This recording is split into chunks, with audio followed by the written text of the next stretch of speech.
This is the Taiwan Strait, a roughly 180-kilometer stretch of water that today separates two countries, the Republic of China on the right, and the People's Republic of China on the left. But you go back roughly 80 years, this map used to look like this. So what happened? How did the communists take China?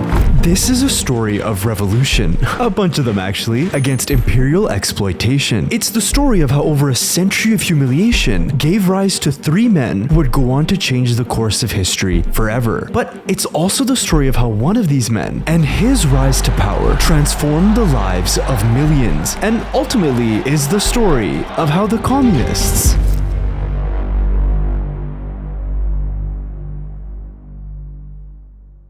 And of course, this is a story that begins with the British obsession over tea? Alright, so it's the 1820s. The Chiang are the largest economy in the world, and they have been for close to 150 years. They're rich because they got all the good stuff. Porcelain, nankeen, silk, and of course, most importantly of all, tea. Another art much practiced in Britain is the art of making a good cup of tea. And one country in particular who was loving this tea thing was, you guessed it, Great Britain. Now, the Chiang only accepted one form of payment for their tea, and that was just straight silver bullion. And the British were totally cool with it. They were like, sure thing, old chap, you can have all the silver you want. We love tea. And so, that's how it went. The British would pay the Chiang millions of pounds worth of silver every year in exchange for tea. That was until the British started to run out of silver. But they couldn't just stop importing tea, their people were hooked on it. So instead of, maybe getting a loan or trading other goods for silver like a normal country would, the British devised a horribly unethical solution to their silver problem. They started to smuggle in opium. The British started sending ships here to Guangzhou, where they would smuggle in opium in exchange for silver. They would then take that silver and use it to buy tea. Now, the Chinese government eventually caught on to this shady trade because their people were getting hooked on opium, and they attempted to crack down hard. They arrested hundreds of dealers and seized millions of pounds worth of opium and dumped it into the sea. But when the British government and their merchants found out that they had just lost over 2 million pounds worth of opium, they were pissed. And so they started a war, the Opium Wars, which China lost because their military looked like this and the British military looked like this. Man really brought a sword to a gunfight. Anyway, the Chiang got whooped so bad during the Opium Wars and had a bunch of conflicts afterwards that by 1898, they had basically lost economic control of their country. They were forced to legalize opium imports, which just made their opium epidemic even worse. And then they lost a bunch of their coastal port cities. The British took Hong Kong, the French got Canton Bay, the Portuguese went from paying rent for Macau to now holding it rent-free. Shanghai was carved up between the French, the British, and the Americans, and the Germans also got a piece of the imperial fun. But most importantly for this story, the Japanese took Taiwan. Now, this is going to be a very important moment later on in the story, but for now, all you really need to know is there was a short-lived, and by short I mean like a 3-month attempt at independence called the Republic of Formosa, but it never panned out. So by 1898, the map of China starts to look like this. Imperial powers coming in, carving up, and exploiting China's land and resources for their own gain. This was a period of China's history known as the Century of Humiliation, and there was one man in particular who was frustrated by the Chinese government's inability to stand up to imperial powers. A man whose dream of revolution, though he didn't know it at the time, would set in motion the events that would lead to the conflict as we know it today. This is a story that begins with Dr. Yat Sen. The object of this revolutionary movement is to carry out the principles of our great leader, Dr. Yat Sen.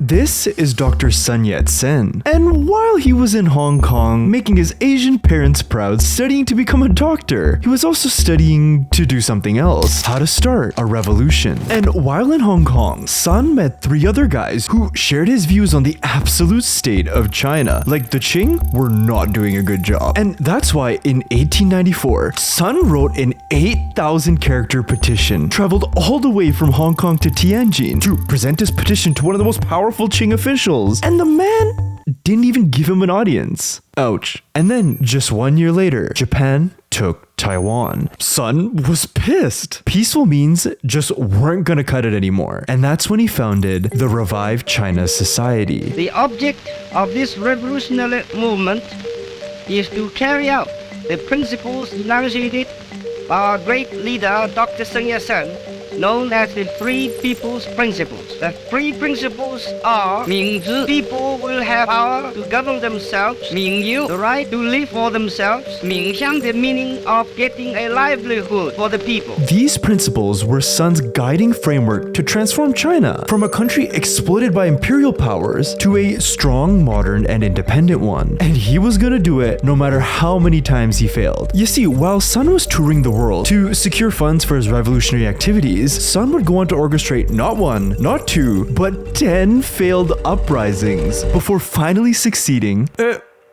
Okay, let's talk about the 1911 revolution. You see, Sun was a Chinese nationalist. It was his first principle. But when you make nationalism one of your founding principles, you're putting yourself on one slippery slope. Let me show you what I mean. When your country wins a gold medal at the Olympics, you're probably thinking to yourself, yes, we are better than them. In sports, this notion is harmless, but when applied to politics,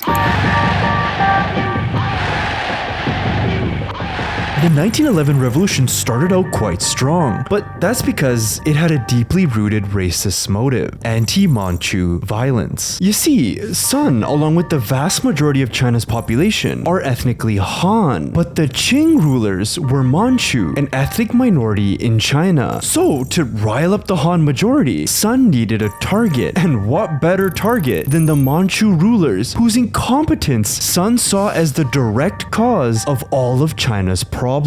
Like, literally, the founding statement of the revived China Society was to expel Tartar barbarians, revive China, and establish a unified government. Tartar barbarians was a derogatory term used to describe the Manchu Qing, and by 1911, this anti-Manchu rhetoric started to spin out of control. So in order to stop this violence, Sun and a group of revolutionaries chose to redefine what it meant to be a Chinese national, which is why when Sun was sworn in as interim president of the newly founded Republic of China, he was sworn in under the 5 races, 1 union flag. Now, it's not like a flag is going to immediately fix all your problems, but hey, it's the thought that counts. But it wasn't all smooth sailing from here. Sun had another problem. He was interim president. Interim because the war wasn't over. The revolution had reached a stalemate. Now, when you look at this map, it looks like a struggle between two powers, the Qing in the north and the revolutionaries in the south. But in reality, neither Sun nor the Qing controlled the balance of power here. It was another man, the man who controlled the largest, most powerful, and well-trained army in China, a man named Yuan Shikai. You see, after getting their asses handed to them by imperial powers for decades, the Qing realized that they kinda needed to level up their army. That leveled up army was the Beiyang army, headed by Yuan Shikai. They had the men and the firepower to absolutely decimate the revolutionary army, but they didn't, because Yuan could spell an opportunity. You see, Yuan knew that if he crushed the revolutionaries, he would lose his leverage because the Qing wouldn't need him anymore. So instead, he brokered a deal with Sun. In exchange for getting the emperor to abdicate, effectively ending 2,000 years of imperial rule over China, Sun gave up his position as president to Yuan, ensuring the revolution's success. And I really think this speaks to Sun's character. Power wasn't his goal. Seeing a united China was, and he had finally done it. Right? Yuan then took over the government, exiled Sun, declared himself emperor, which lasted like 58 days, and then died, fracturing the country into a bunch of warring states ruled by local warlords. All in all, a truly certified goofball. After a few years of exile and struggling with local warlords, in 1923, Sun finally set up a military government in Guangzhou, the Kuomintang. I hope I said that right. Let's just call him the KMT for short. His goal, a massive military conquest all the way north to the capital, beating the crap out of any warlord who got in his way, the Northern Expedition. But, of course, Sun had a problem. Hey, I heard you need funding for a giant military expedition. Oh, wow, that'd be great. Wait a minute. What's the catch? You just need to let some communists into your party. What? No! It's like 50 dudes! What's the worst that could happen? And that's when a certain lad decided to join the KMT. That man's name was...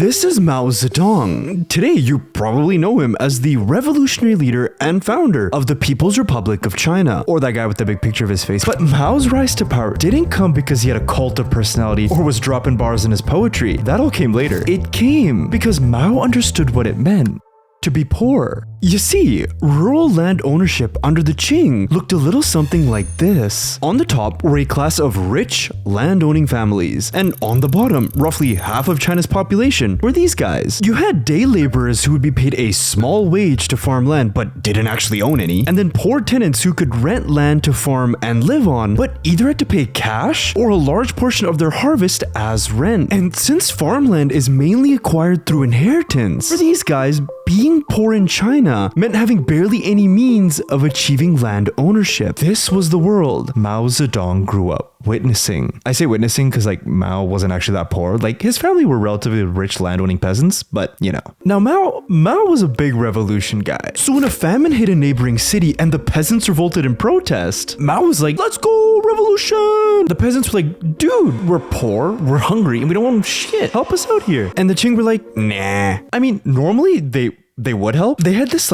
super elaborate grain relief system for when famines hit. But then a guy who claimed to be Jesus's brother started a heavenly rebellion and killed 30 million people and kind of destroyed that system. Yeah, story for another time. And then the peasants got put down. But this is where Mao first started to realize something that would lead him to this. Mao realized that the peasants could revolt. They just needed a good enough reason to do it. When the 1911 revolution saw the toppling of his local government, Mao joined the Revolutionary Army as a volunteer soldier. And although he never fought, it just goes to show you how passionate Mao really was about revolution. And this was it. This was the moment he had been waiting for, that would topple the monarchy. And well, imagine his surprise when things didn't turn out the way he had imagined. After Sun's exile and Yuan's shenanigans, Mao dropped out of the army, disappointed, and for a few years he was lost and unable to settle on a career for himself. And that's when he met a man named Yang Chengyi. Yang was a professor at a school Mao was attending, and he quickly realized Mao's intelligence and revolutionary sentiment and urged him to read a radical newspaper made by his friend called New Youth. In it, the newspaper would preach things like, be independent and not enslaved, and be scientific and not superstitious. Radical stuff. Oh, and the guy who was writing this radical newspaper, Yang's friend, his name was Chen Duxiu, the man who would go on to found the Chinese Communist Party.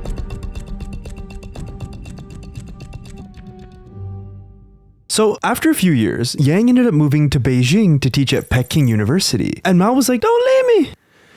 Don't leave me! And so he followed him there. And you know who was also teaching at this university? Yep, it was Yang's buddy, Chen. Peking University was a hotbed of socialist revolutionary ideas. And Mao was into the thick of it. He was loving the Marxist idea of class struggle, because he had witnessed peasant revolts caused by such struggle firsthand. But that's all it was. Ideas. I mean, there had yet to be any sort of successful communist revolution. In 1917, Lenin and the Bolsheviks successfully overthrew the Russian government to found the Russian Soviet Republic, becoming the first successful socialist revolution. Mao now knew that it was possible. But after 2 years in Beijing, in the spring of 1919, Mao left for Shanghai. And unfortunately for this revolutionary guy, it caused him to miss one of the most pivotal moments in China's revolutionary history. In 1919, World War I officially ended with the Treaty of Versailles. However, one of the terms of the treaty was that Japan was allowed to keep the leased territory of Kiatsucho Bay that they had seized from the Germans earlier in the war. But in the eyes of the Chinese people, they were like, dude, again? Imperial powers? Again? But this time, they had enough.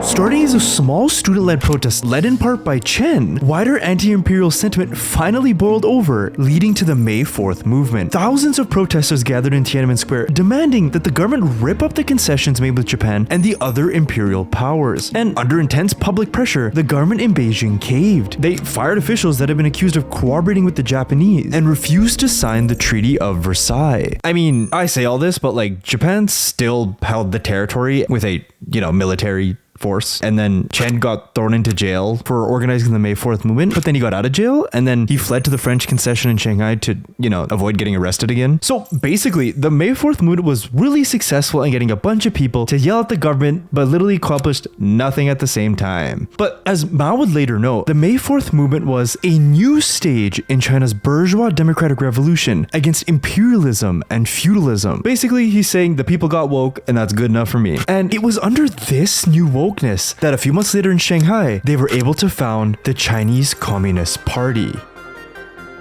The funny thing is, Shanghai was like the perfect place to start a revolutionary movement. The presence of the international settlements created a pretty murky enforcement environment, and I think Chen didn't want to get arrested again. But they had one glaring problem that their new Soviet advisors also recognized. If you want a revolution, you kinda need a fighting force. And the Chinese Communist Party at this point was like 50 dudes. That's not an army. But you know who did have an army? Dr. Sun Yat Sen. As I had mentioned earlier, Sun had set up a military government in Guangzhou and was preparing for a massive military operation called the Northern Expedition, which would defeat rival warlords and reunify China under his nationalist government. It was at this point where Sun accepted communist members into the KMT. In exchange, he got military training and financial support from the Soviet Union. And the Chinese Communist Party, which was now the left-wing faction of the KMT, well, they got to work. They organized peasant training institutes, workers' strikes. Mao himself became propaganda chief of the KMT and was in charge of drumming up support for Sun's government. Things were looking up. The communists and the nationalists were working together. And maybe, just maybe, this united front would finally unify and restore peace to China. But it didn't turn out that way. On March 12, 1925, the man who had started China's revolutionary journey, Dr. Sun Yat-sen, died before ever seeing it completed. But honestly, if he did live to see what was to come, it would have honestly broken his heart. Since Sun died without designating a successor, there was a power struggle between two individuals for control of the KMT. And the man who did win was a man who would cost Mao everything.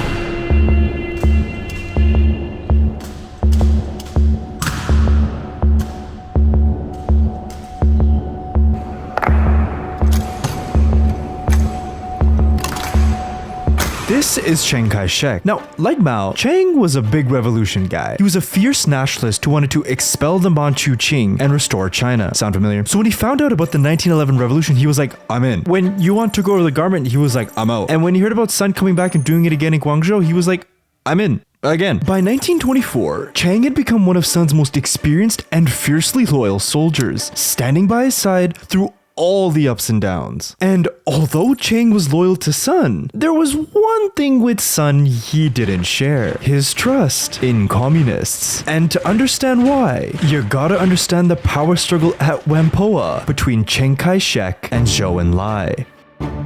If it was Chiang's job to develop loyalty for the Nationalists as commander of Whampoa, the Soviet-led military training facility, it was Zhou's job to do the same, but for the communists. As you can see in this photo, Zhou is clearly the number 2 at Whampoa, standing directly behind Chiang in this photo. And he used this position as head of the political department to secretly, and not so secretly, recruit for the Chinese Communist Party. Now, Chiang saw what was happening, but wasn't stupid enough to do something that would upset Sun and the military academy's main financial backer. The only objective of the USSR in China was to facilitate a CCP takeover, and I don't believe we, the KMT, can possibly cooperate with them for long. And he was absolutely spot on. That was the Soviets' objective, but Chiang couldn't do anything about it. That changed when Sun died. Sun's passing blew open a massive power vacuum in the KMT. For the communists, this was their chance to gain even stronger influence in the KMT. Their guy was Wang Jingwei, one of Sun's most senior political advisors and the head of the left-wing faction of the KMT. But Chiang wasn't about to let that happen, and just 1 year after Sun's death, he took action. You see, Chiang's time as head of the military academy allowed him to train a crop of fiercely loyal soldiers, and I think you can see where this is going. He used these nationalist troops to take over the government in Guangzhou. He arrested his political rivals like Wang and reassigned high-ranking communists in the military, like Zhou Enlai, effectively purging them from positions of power. The Soviets were like, oh shh, and in order to maintain some level of influence in the KMT, agreed to support Chiang if he also reassigned some hardline nationalists as well. Chiang, seeing as he needed the money, agreed, and in the summer of 1926, he finally launched the Northern Expedition. The object of this revolutionary movement is to carry out the principles of our great leader, Dr. Sun Yat-sen. Full of patriotic enthusiasm,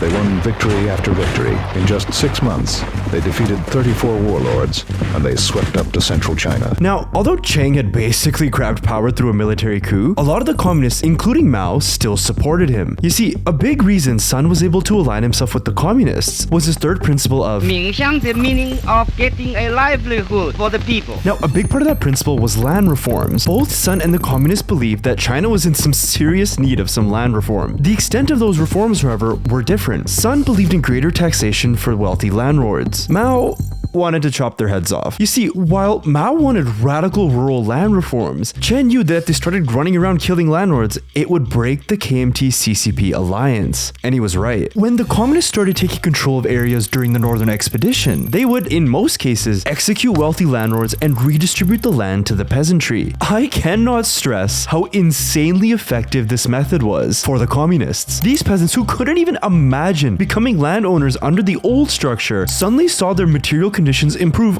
overnight. You bet your land these peasants were joining the Communist Party. But the problem was, a lot of these wealthy landowners had connections to high-ranking KMT officials. You see, revolutions aren't free. Weapons, drip, they all cost money. And Chiang needed money. So when the KMT would seize control of areas, instead of implementing any promised land reforms, like greater taxation, they would instead take bribes from the landowners in exchange for keeping the status quo. And this is where you start to see one of the KMT's fatal flaws. They were corrupt. Chiang wanted to win this war by any means necessary, and the communists by killing the landlords, as Chen warned, or effectively cutting his legs out from underneath him. And I think this is the point where Chiang's mistrust of communists turned into hatred. When Chiang's nationalist forces reached the communist stronghold of Shanghai, over 500,000 workers organized by Chen and Zhou Enlai ousted the Zili warlord clique from the city. But after the nationalist forces entered the city, tensions were getting quite high because there was a conflict on who would form the next government. And after a few days of infighting, Chiang ordered a massacre. The Shanghai Massacre was a violent, bloody purge of communists in Shanghai. Communists, union workers, and suspected communist sympathizers were rounded up and executed by the thousands. Of the roughly 60,000 Communist Party members, less than 10,000 survived the ensuing White Terror, a nationwide purge of communists. This was the point Chen lost control of the Chinese Communist Party. Any surviving communists fled to the countryside and, headed by Mao Zedong, established the Red Army to fight against Chiang and his nationalist forces. What had began as one man's dream of a united, reformed China was now an all-out war between those who claimed to be his successor.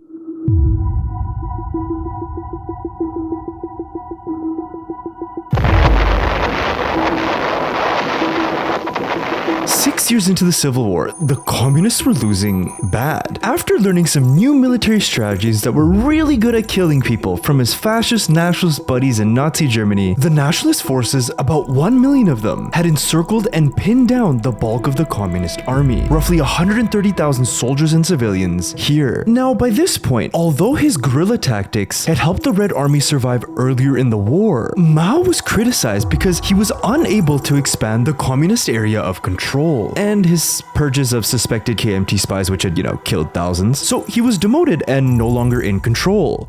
The Long March was about to change all that. The Red Army was surrounded, starved, and they needed to get out. And Zhou saw a potential gap here. You see, when Chiang declared the formation of a new country, the Republic of China, in 1928, he actually only controlled this part of the country with his army. The rest was controlled by allied warlords. Which brings me to Chiang's second fatal flaw. He didn't have complete control of his military, and Zhou took advantage of that. Zhou predicted that Chen Jitang, the KMT allied warlord who controlled this region, wouldn't fight if he didn't have to. Because if he started losing troops, it would put him in a weaker position if Chiang decided to turn on him.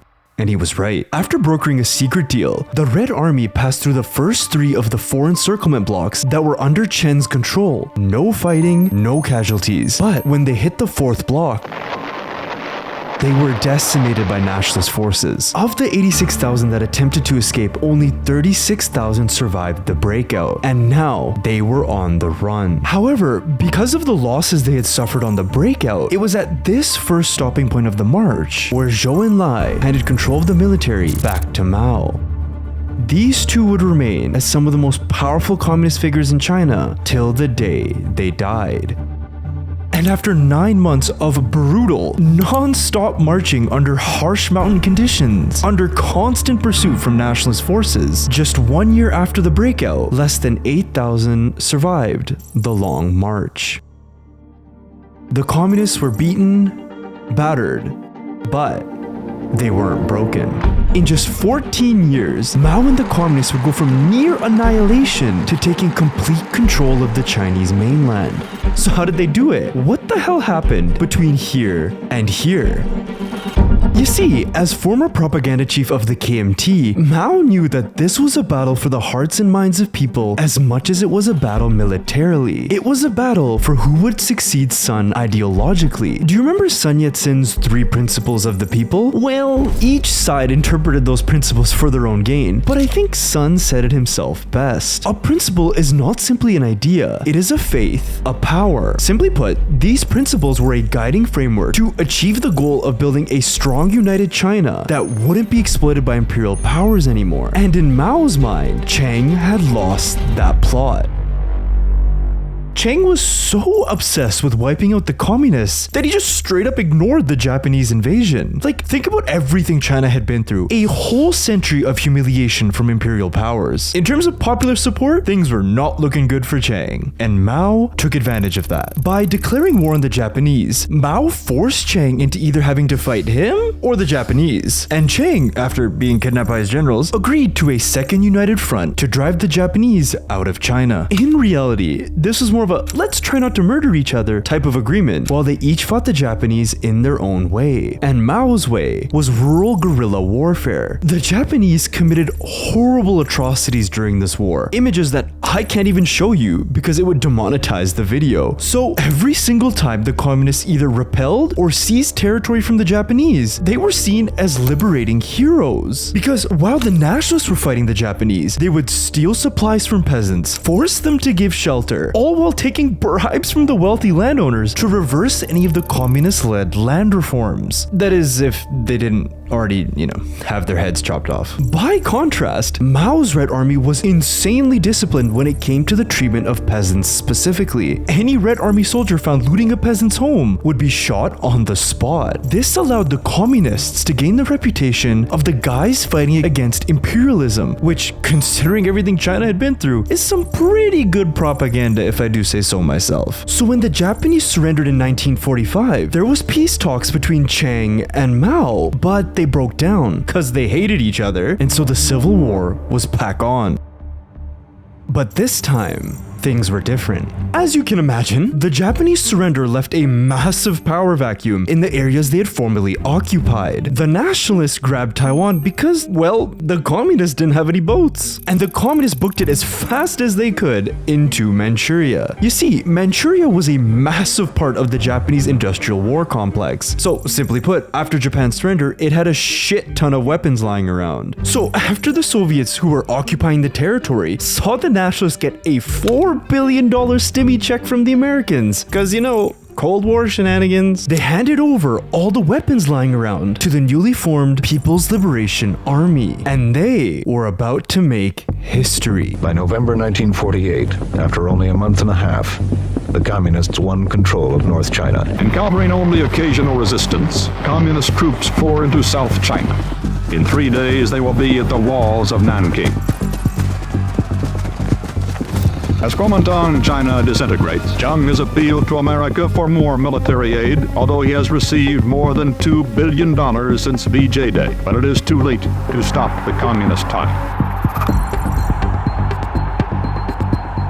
Chiang lost the mainland because although in the cities the Nationalists controlled, education was improving and women's rights were being reformed and implemented, Chiang's government was corrupt, his army was fragmented, and he was constantly in the middle of fighting a multi-front war. And because of this, Chiang was unable to improve the lives of the peasantry, which made up close to half of China's population, in any meaningful way. Every territorial advance meant more land reforms. More land reforms meant more happy peasants, and happy peasants with guns is how this happened. Mao Zedong, once a lowly party worker, now assumed the stature of the dominant figure in all of Eastern Asia. On October 1st, 1949, Mao declared the formation of a new country, the People's Republic of China. Chiang, along with 2.5 million KMT allied soldiers and civilians, evacuated to the island of Taiwan, bringing the Civil War and this story to an end.